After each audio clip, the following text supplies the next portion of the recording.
The governor of the Bank of Ghana, Dr. Johnson Isiama, says Ghana's gold board framework, the domestic gold purchase and gold for reserves mechanism, has moved beyond the experimental phase and is now a permanent feature of the country's macroeconomic management architecture, noting that the gold board is no longer a concept, it is operational. Speaking at the 77th Annual New Year School and Conference at the University of Ghana, Legon today, Dr. Isiama said the program must now be evaluated not on whether it should exist, but on how effectively it is governed and sustained in national interest. He stressed that the conversation surrounding the program was important not because of controversy, but because it reflects how Ghana manages strategic national priorities during moments of economic stress and transition.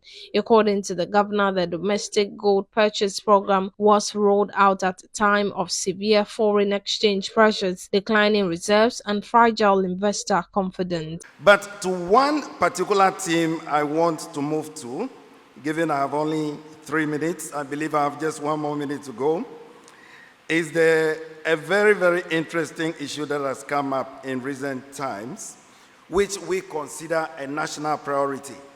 Talking about the gold board and the domestic gold purchase program. His Excellency, permit me to say a few words on these. I want to address this issue, which has featured prominently in recent national discourse.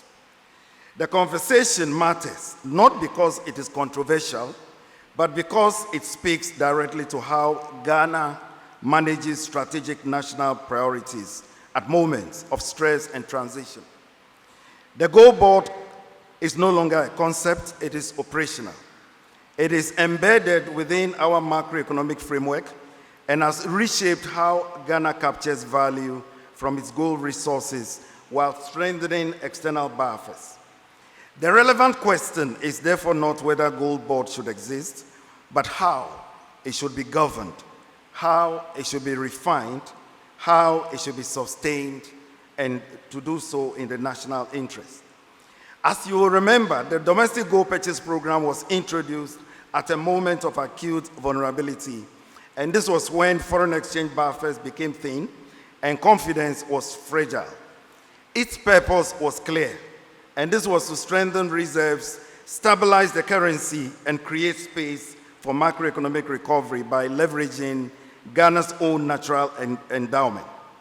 So, judged against this stabilization objective, the program has played a vital role.